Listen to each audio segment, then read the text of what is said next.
에서는 건설 프로젝트의 아주 중요한 두 축이죠. 실시 설계와 시공.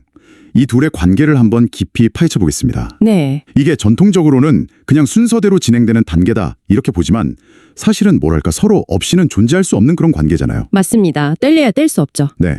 그래서 이 관계의 본질을 이해하는 게 왜 중요하고 또 왜 우리가 계획한 설계랑 실제 지어진 건물 사이에 가끔 예상치 못한 차이가 생기는지 그 근본 원인부터 해결책까지 이번 논의에서 좀 자세히 다뤄보려고 합니다.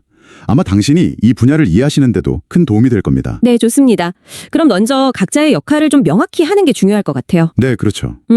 실시 설계라는 건 결국 아이디어를 실제 공사로 구현할 수 있도록 아주 구체화하는 설계 마지막 단계거든요. 아, 최종 단계로군요. 네, 여기서 나오는 결과물, 우리가 설계 도서라고 부르는 것들, 이게 바로 시공의 기준이 되고 또 계약의 근거가 되는 거죠. 설계도서요.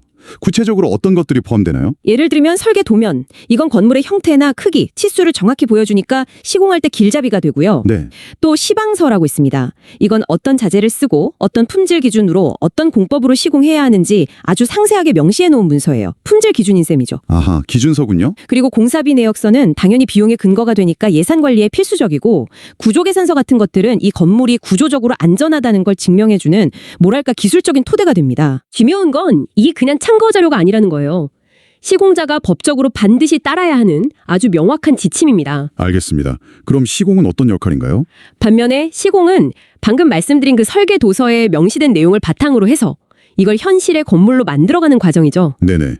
흔히들 건설에서는 품질, 공사 기간, 그리고 비용 이 세 가지 철의 삼각이라고 부르는데요. 이 제약 조건 안에서 목표를 달성해야 하는 과제가 있습니다. 아, 그 유명한 철의 삼각이요? 네, 착공 준비부터 시작해서 땅 파는 토공사, 뼈대 세우는 골조공사, 내부 꾸미는 마감공사, 전기나 배관 같은 설비공사 이걸 다 거쳐서 최종 준공에 이르기까지 모든 활동 하나하나가 설계도서를 구체적으로 실현하는 과정이라고 할 수 있어요. 그렇군요. 그렇기 때문에 시공이 성공적으로 이루어지려면 설계도서가 알맞은 정확하고 완전한 지에 크게 의존할 수밖에 없는 거죠. 네, 들어보니 정말 밀접하게 연결되어 있네요. 그렇다면 이 둘의 관계를 규정하는 뭐랄까 핵심적인 특징은 뭘까요? 분리되어 있으면서도 연결된 점 말고 다른 게 있다면요? 몇 가지 더 중요한 속성이 있습니다. 가장 기본적인 건 역시 상호 의존성이에요. 상호 의존성. 네. 시공은 설계라는 청사진 없이는 방향을 잃기 쉽고 반대로 설계는 시공 현실, 그러니까 실제로 이걸 지을 수 있느냐 하는 현실성을 고려하지 않으면 그냥 종이 위에 멋진 그림일 뿐이겠죠. 그렇죠. 실현 가능해야죠. 둘째는 정보의 비대칭성 문제입니다. 이게 좀 중요한데요. 설계자는 주로 이론적인 의도나 디자인 컨셉에 집중하는 경향이 있고 시공자는 실제 현장에서 어떻게 구현할지 어떤 문제가 생길 수 있는지에 대한 실용 지식을 더 많이 갖고 있죠. 아, 서로 아는 정보가 다르군요. 맞아요. 설계도서가 이 간극을 메우는 번역서 역할을 해야 하는데 이게 완벽하기는 어렵습니다. 모든 뉘앙스를 다 담을 수도 없고 때로는 오역, 그러니까 해석의 차이나 오해가 발생할 여지가 항상 존재하는 거죠. 아, 번역서라는 비유가 와닿네요. 계약 관계에서도 이런 특징이 드러나겠군요. 특히 전통적인 방식이라면요? 네, 맞습니다. 전통적인 설계, 입찰 시공 방식, DBB라고 하죠. 이 방식에서는 보통 발주자가 설계를 먼저 완료하고 그 다음에 여러 시공사들로부터 입찰을 받아서 한 곳을 선정해 계약을 맺습니다. 네, 가장 흔한 방식이죠. 이 구조에서는요, 발주자가 시공사에게 제공하는 그 설계 도서가 완전하고 정확하다는 것을 암묵적으로 보증하는 셈이 돼요. 아, 발주자 책임이군요. 그렇죠. 그래서 만약 시공 중에 설계에서 오류가 발견되면 시공사는 추가 비용이나 공사기간 연장을 요구할 수 있는 계약적인 권리를 갖게 됩니다. 이게 발주자나 원 설계자에게는 상당한 위험 부담으로 작용하죠. 그렇겠네요. 이 과정에서 중요한 역할을 하는 분이 바로 감리자입니다. 감리자는 발주자를 대신해서 시공이 설계 도면이나 시방서대로 제대로 이루어지고 있는지 감독하고요. 때로는 설계자의 의도와 시공 현장의 현실 사이에서 발생하는 문제들을 조율해주는 아주 중요한 다리 역할을 합니다. 중간 조정자 역할이군요. 네. 그런데 이 전통적인 프로세스의 근본적인 문제가 뭐냐면 이게 너무 경직된 순차적인 방식이라는 점이에요. 순차적이다. 네.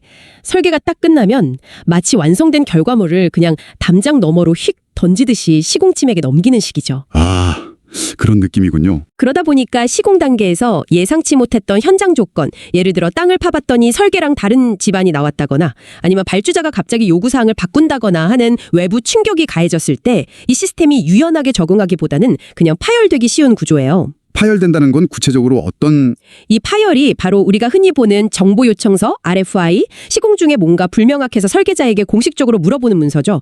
아니면 설계 변경 체인지 오더 절차, 또는 심하면 클레임, 즉 계약 불이행에 따른 보상 요구 같은 공식적이고 때로는 좀 적대적인 절차들로 나타나는 겁니다. 아, RFI나 설계 변경, 클레임이 다 그런 과정에서 나오는 거군요. 그렇죠. 그러니까 이 시스템 자체가 불확실성에 좀 취약하고 처음부터 참여자들 사이에 잠재적인 갈등 요인을 내포하고 있다고 볼 수 있는 거죠. 아, 들어보니까 설계와 시공 사이에 차이가 생기는 게 이게 단순히 어느 한쪽의 실수라기보다는 그저 여러 요인이 얽힌 시스템적인 문제라는 생각이 드네요. 네, 맞습니다. 여러 요인이 얽힌 시스템적인 문제라고 봐야죠. 그럼 구체적으로 어떤 원인들이 이런 불일치를 만들어내는 걸까요? 네, 그 불일치를 유발하는 주요 원인들을 좀 더 깊이 분석해 보죠.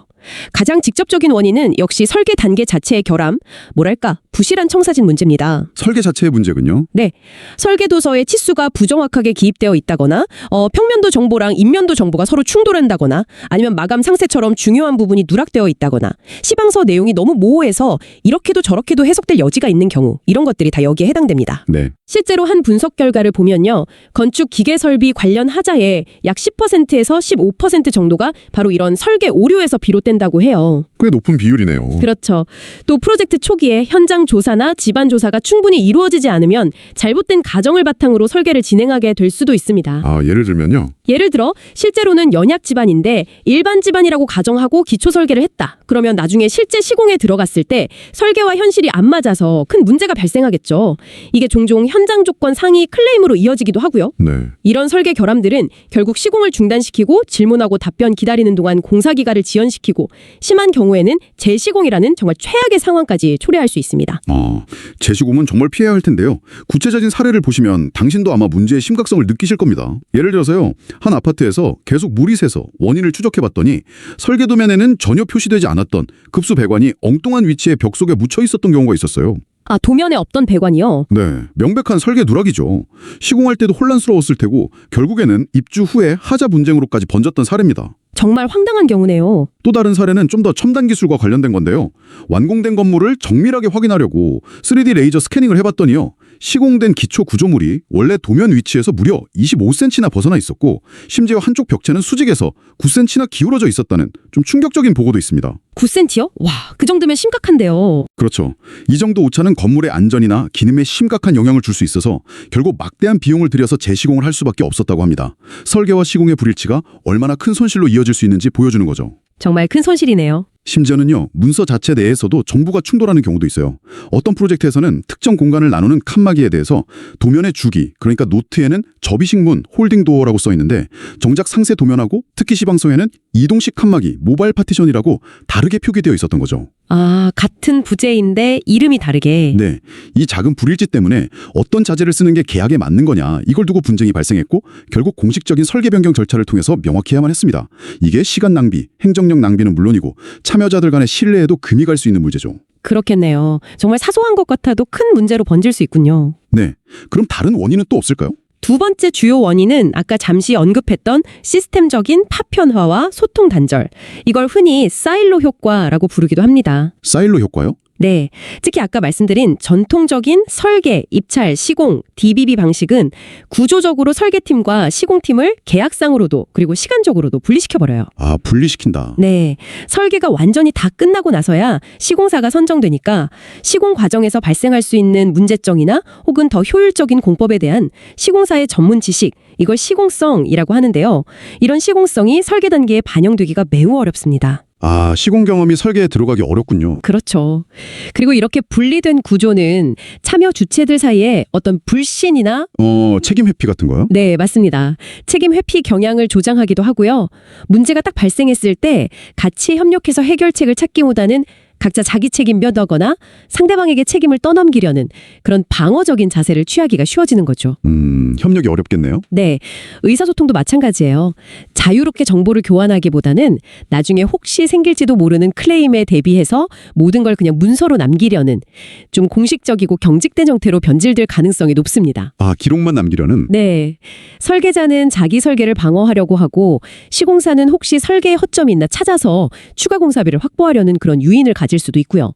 정보 전달 과정에서도 설계의 근본적인 의도, 그러니까 왜 why 이렇게 설계했는지 그 배경은 사라지고 그냥 무엇, what을 만들어야 하는지만 전달되다 보니까 현장에서 예상치 못한 상황에 딱 부딪혔을 때 시공사가 설계 의도를 잘못 해석해서 잘못된 판단을 내릴 위험도 커지게 됩니다. 아, 왜가 빠지고 무언만 남는군요. 지금까지 설계 자체의 문제점하고 또 참여자 간의 소통 문제를 짚어봤는데요. 근데 결국 이 프로젝트라는 게 현실적인 돈 문제와도 뗄 수가 없지 않습니까? 그렇죠. 당연합니다. 이런 경제적인 혹은 계약적인 압박은 설계와 시공의 불일치에 또 어떻게 적용하게 되나요? 네, 아주 중요한 지적이십니다. 세 번째 원인이 바로 이 경제적 및 계약적 압박입니다. 네. 많은 프로젝트들이 사실 좀 빠듯한 예산으로 시작되는 경우가 많아요. 이게 설계와 시공 양쪽 모두에게 상당한 부담을 주게 됩니다. 설계사는 제한된 설계 용역비 안에서 업무를 수행해야 하니까 비용 절감을 위해서 현장 조사나 집안 조사 혹은 상세 설계 같은 것들을 좀 소홀히 할 유혹을 느낄 수도 있고요. 비용 때문에요? 특히 최저가 입찰 방식으로 시공사가 선정되는 경우에는 문제가 더 심각해질 수 있습니다. 아주 낮은 가격으로 공사를 수주한 시공사는 어떻게든 이윤을 확보해야 하잖아요. 그렇죠. 남는 게 있어야 하니까. 그러다 보니 설계 도면이나 시방서에 명시된 것보다 좀 더 저렴한 자재를 쓰거나 공정을 일부 생략하는 식으로 품질과 타협하려는 유혹에 빠지기 쉽습니다. 아, 품질 저하로 이어질 수 있겠네요. 네. 그리고 설계 변경 제도 자체도 종종 문제가 돼요. 설계 변경이라는 게 프로젝트 진행 중에 발생하는 예측 불가능한 상황에 대응하기 위한 정말 필수적인 절차인데 이게 때로는 악용될 소지가 있다는 거죠. 악용된다고요? 어떻게요? 예를 들어 시공사는 낮은 입찰가를 만회하기 위해서 아주 사소한 설계 불이치를 빌미로 과도한 추가 공사비를 요구하는 수단으로 쓰려고 할 수도 있고요. 반대로 발주자는 예산이 부족하다는 이유로 정말 정당하고 꼭 필요한 설계 변경 요구조차 거부하려고 할 수도 있습니다. 아, 서로 입장이 다르니 그럴 수 있겠네요. 네, 결국 필요한 수정이 제때 이루어지지 못하면서 부실 시공으로 이어지는 직접적인 원인이 될 수 있는 거죠. 일단 불일치가 발생하면 책임 소재는 누구한테 있냐? 비용 부담은 누가 할 거냐. 이걸 둘러싼 분쟁이 불가피해지고 이게 또 클레임이나 중재, 심하면 소송으로까지 이어지면서 참여자 간의 관계를 악화시키고 프로젝트 전체를 더 어렵게 만드는 겁니다. 복잡하네요. 마지막으로요. 아무리 설계를 꼼꼼히 하고 계획을 잘 세워도 이 건설 현장이라는 현실 세계에서는 정말 예측 불가능한 변수들이 불쑥 튀어나오지 않습니까? 네, 정확합니다. 네 번째 원인이 바로 이러한 현장 및 외부 변수들입니다. 네. 아무리 사전에 철저히 조사를 했어도 막상 땅을 파보니 예상과 전혀 다른 안반층이 나온다거나 아니면 생각지도 못했던 귀중한 문화재가 발견된다거나 하는 이런 예측 불가능한 물리적 조건은 언제든 발생할 수 있습니다. 그렇죠. 땅속은 파보기 전에 모르니까요. 또한 공사가 한창 진행 중인데 관련 건축 법규나 환경 규제, 안전 기준 같은 것들이 갑자기 변경되어서 설계를 수정해야 하는 경우도 생기고요. 그리고 의외로 흔한 경우인데 발주자가 공사 시작한 후에 초기 계획과 다른 새로운 요구사항을 추가하거나 디자인 변경을 원하는 경우 이것도 설계 변경을 불가피하게 만드는 주요 요인 중 하나입니다. 아, 발주자의 변심도 있군요. 네, 그런데 여기서 정말 중요한 점은요. 제가 앞서 말씀드린 이 네 가지 원인들 있죠. 설계 결함, 시스템 파편화, 경제적 압박, 그리고 외부 변수. 이게 각각 독립적으로 작용하는 게 아니라는 거예요. 아, 서로 연결돼 있다. 네, 맞습니다.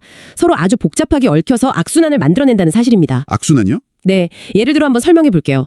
발주자가 비용 통제를 최우선으로 생각해서 전통적인 DBB 방식, 원인 2를 고수한다고 해보죠. 네. 그러면 필연적으로 최저가 입찰 경쟁, 원인 3이 아주 치열해집니다. 이건 설계사에게 더 낮은 비용으로 최소한의 설계만 하도록 압박을 가하게 되고 원인 3 영향, 그 결과 오류나 누락, 모호함이 많은 부실한 설계, 원인 1가 나올 가능성을 높이는 거죠. 아, 연결고리가 있네요. 그렇죠. 이런 불실한 설계에 기반해서 시공을 하다가 문제가 딱 발견되면 이미 DBB 구조 하에서 형성된 발주자, 설계자, 시공사 간의 어떤 잠재적인 불신과 적대적인 관계, 원인 2, 그리고 빠듯한 예산, 원인 3 때문에 서로 협력해서 해결책을 찾기보다는 서로 책임을 떠넘기고 비용 부담을 다투는 분쟁으로 비화될 가능성이 커지는 겁니다. 협력 대신 갈등으로. 네, 최종적으로는 비용 초과, 공사기간 지연, 품질 저하라는 이런 부정적인 결과로 이어지기 쉽죠. 그리고 더 안 좋은 건 이런 실패 경험이 다음 프로젝트에서 발주자가 더 강력하게 통제해야겠다, 더 낮은 입찰가를 내야겠다 이렇게 생각하게 만들어서 이 파괴적인 악순환을 오히려 더 고착화시키는 결과를 낳는다는 겁니다. 아, 악순환이 반복되는군요. 결국 문제는 개별 참여자의 잘못이나 실수라기보다는 구조적으로 실패를 잉태하고 있는 이 시스템 자체에 있다고 봐야 합니다. 그래서 당신이 프로젝트를 진행하시거나 평가하실 때 이 시스템적인 관점을 갖는 것이 매우 중요하다고 할 수 있겠습니다. 정말 복잡하게 얽힌 문제군요. 듣고 보니 단순히 설계 오류만 줄인다고 해결된 문제가 아닌 것 같습니다. 정말 구조적인 문제네요. 그렇다면 이 깊고 구조적인 설계와 시공 사이의 간극을 메우기 위해서 우리는 무엇을 할 수 있을까요? 근본 원인들에 대응하는 좀 다각적인 접근이 필요해 보입니다. 네, 맞습니다. 다행히도 이 간극을 메우기 위한 여러 전략적인 방안들이 계속 모색되고 있어요. 크게 세 가지 차원에서 접근해 볼 수 있습니다. 첫 번째는 선제적인 설계 단계 개입. 그러니까 문제가 생기기 전에 기초를 아주 튼튼히 다지는 전략입니다. 설계 단계에서 미리 손을 쓴다. 네, 여기에는 시공성 검토와 가치공학, VA가 포함됩니다. 시공성 검토는요, 경험이 풍부한 시공 전문가가 설계 초기 단계부터 참여해서 도면을 미리 검토하는 거예요. 실제로 시공할 때 어떤 어려움이 있을지, 비효율적인 부분은 없는지 미리 파악해서 개선 방안을 제안하는 과정이죠. 아, 시공 전문가가 미리 보는 거군요. 그렇죠. 현장의 시공 노하우를 설계에 미리 반영해서 설계 결함을 사전에 예방하는 아주 직접적이고 효과적인 방법입니다. 그리고 가치공학, VA는 건물의 필수 기능은 유지하거나 오히려 향상시키면서도 불필요한 비용을 절감할 수 있는 대안적인 설계나 공법, 자재 등을 찾기 위해 설계를 아주 체계적으로 분석하고 검토하는 기법이에요. 과 예산을 현실적으로 딱 맞춰서 나중에 닥칠 수 있는 경제적 압박을 미리 줄이는 데 큰 도움이 됩니다. 단순히 오류를 찾는 걸 넘어서서 설계의 품질과 가치 자체를 좀 적극적으로 높이려는 노력이군요. 그렇습니다. 그래서 엄격한 품절 관리 절차도 아주 중요합니다. 대표적인 예가 동료 검토, 피어 리뷰라는 건데요. 동료 검토요? 네, 해당 프로젝트 팀하고는 이해관계가 없는 제3의 독립적인 전문가 그룹이 설계 도서를 아주 면밀히 검토해서 오류나 누락, 불일치 같은 걸 찾아내는 절차죠. 흔히 건설 분야에서 1대 10대 100 법칙이라는 말을 하거든요. 1대 10대 100이요. 네, 설계 단계에서 오류를 수정하는 데 드는 비용이 1이라면 이게 시공 단계에서 발견되면 10배, 건물이 다 완공된 후에 발견되면 무려 100배의 비용이 든다는 경험칙입니다. 동료 검토는 바로 이 값비싼 후속 비용을 막기 위한 중요한 예방 조치라고 할 수 있죠. 와, 100배. 정말 미리 잡는 게 중요하네요. 그렇죠. 또 실제 공사를 시작하기 바로 직전에 발주자, 설계자, 시공사, 주요 협력업체 등 모든 관계자가 한자리에 모이는 거예요. 그래서 최종적으로 설계 도서를 다시 한번 검토하고 주요 공정 계획이나 위험 요소, 그리고 가장 중요한 소통 방식과 절차를 명확하게 합의하는 착공 전 회의, 프리컨스트럭션 컨퍼런스도 매우 중요합니다. 착공 전에 다 같이 모여서 최종 점검을 하는 거군요. 네, 이게 잠재적인 오해를 줄이고 서로 협력하는 분위기를 만드는 데 기여하고요. 많은 공공공사에서는 재시공 같은 낭비를 막기 위해서 의무화하고 있는 절차이기도 합니다. 알겠습니다. 선제적인 설계 단계 개입. 그럼 두 번째 방안은 뭔가요? 두 번째 해결 방안은 기술의 힘을 빌리는 겁니다. 바로 기술적 통합, 그 중심에는 빔 혁명이 있습니다. 아, 빔? 요즘 많이 들리죠? Building Information Modeling. 네, 맞습니다. 빔, 즉 빌딩 정보 모델링은 단순히 그냥 3차원 형상만 만드는 걸 넘어서요. 건물에 들어가는 모든 부재의 정보, 예를 들어 크기, 재질, 비용, 공급업체 정보 같은 것들, 그리고 그 부재들 간의 관계까지 포함하는 지능형 디지털 모델을 구축하고 관리하는 전체 프로세스를 말합니다. 지능형 디지털 모델? 네, 그래서 프로젝트에 참여하는 모든 사람이 동일한 최신 정보에 접근하고 공유할 수 있는 뭐랄까 단일 진실 공급원, 싱글 소스 오브 트루스 역할을 수행하게 되죠. 모든 정보가 한 곳에 모이는 거군요. 그렇죠. 빔이 제공하는 구체적인 기능들을 좀 살펴보면 그 강력함을 알 수 있는데요. 예를 들어 건축, 구조, 기계, 전기, 배관 등 여러 분야의 3D 모델을 하나의 디지털 환경에서 딱 합쳐보는 거예요. 네, 그러면 배관이 구조보를 통과해야 하는데 간섭이 생긴다거나 전선 트레이랑 공조 덕트가 서로 부딪힌다거나 하는 물리적인 간섭 지점을 컴퓨터가 자동으로 찾아내줍니다. 이게 간섭 검토 클래시 디텍션 기능이에요. 아, 미리 충돌 지점을 찾는 거군요. 맞습니다.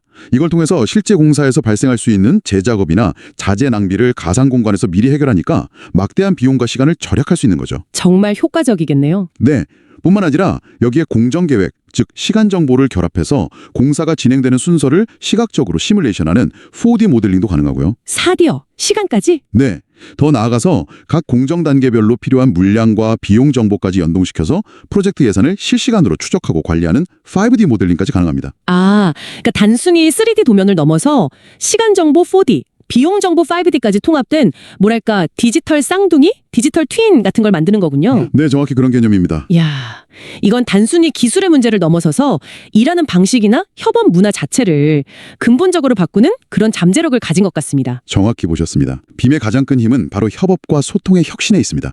예전처럼 복잡한 2D 도면 수백 장을 들여다보는 대신에 모든 이해관계자가 명확하고 직관적인 3D 시각적 모델을 함께 보면서 소통할 수 있게 되는 거죠. 네, 훨씬 쉽겠네요. 정보가 특정 부서나 전문가에게만 갇혀있는 그런 사일로를 허물고 모든 참여자가 동일한 데이터를 기반으로 투명하게 작업하고 의사결정을 내릴 수 있게 만들어줍니다.